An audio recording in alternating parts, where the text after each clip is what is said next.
La 8, bravo. Și ursulețul panda câte are? Ce număr are? 5. Și te duci unde este 5. Bravo! Hai, pleci de acolo, așa. Și te-ai întors. Bravo, vezi? Dar uite, 8 se face așa, tati. Pleci de aici, vii pe partea aceasta și la urmă faci așa. Deci, pac, pac.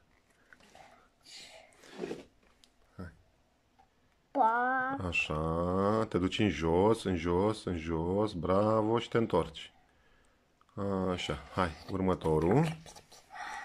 Și 6 ce scrie? 9. Vedem când ajungem la el. Așa, te duci în jos și te întorci. Așa, tati, bravo. Hai, următorul. Așa, te duci în jos și te întorci. Bravo, tati. Foarte bine. Hai. Și următorul. Așa, în jos și te întorci.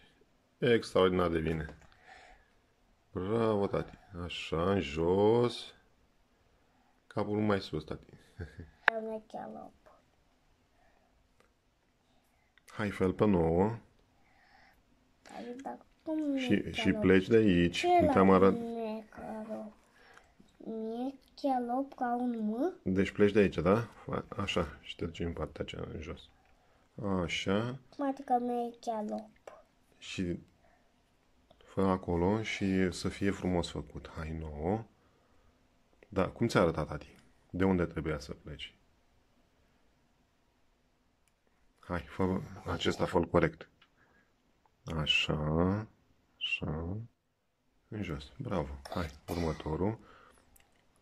Ca un cerculeț, un cerculeț, un cerculeț. Și te duci în jos. Bravo. Hai, un cerculeț. Da, câte 9 ori? Cerculeț și te duci în jos. Nu ai plecat corect de unde ți-ai să pleci tu. Hai. Hai. Cerc. Fă un cerculeț. Așa. Și în jos. Bravo. Hai. Următorul. Da.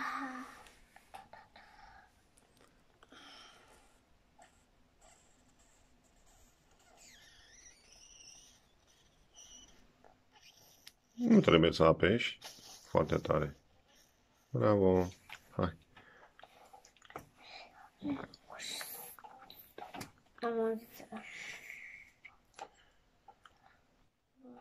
Capul mai sus, tati. Nu ai făcut.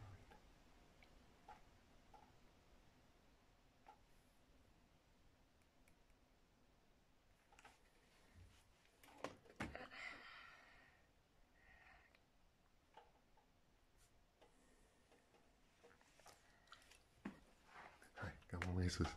Hai. Bravo.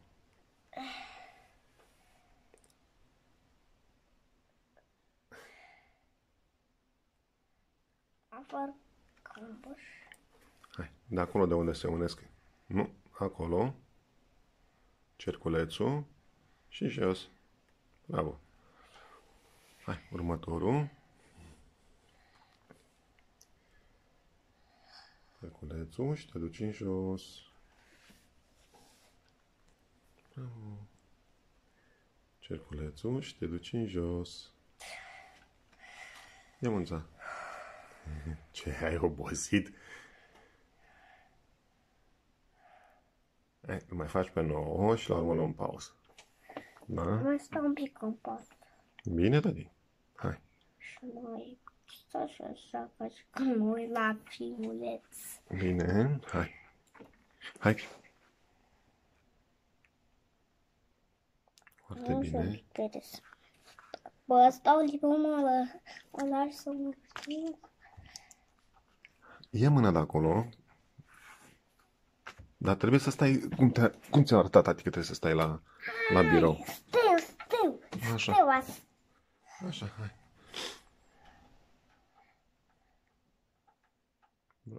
Cerculețul și te duci în jos. Hai. cerculețul. Bravo, bravo. Îl face pe 9. Și ia pauză că a făcut. Bravo. Și acum hai să arătăm la prietenii tăi ce lecție ai făcut astăzi. Uite. Nu. Ce lecție ai făcut? Dă înapoi. Ai făcut pe 4, 5. Înapoi, tati, înapoi. Aici n-ai ajuns. Uite. Gata. Stai acolo și îi arată frumos pe... Arată ce ai făcut astăzi dimineața. Nu, lasă aici jos, tati. Dă pagina înapoi. Ca să vadă ce ai... Deci ai făcut pe... 0 și 1, adică 10. Așa.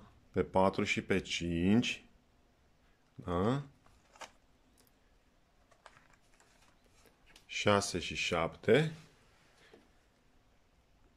8 și 9. Gata. Și acum luăm pauză. Vrei să le explici cum se fac cifrele? Da, da, fă tu aici. Lasă că mai luăm pauză acum. Da? Da, să nu o pagină, era foarte tare.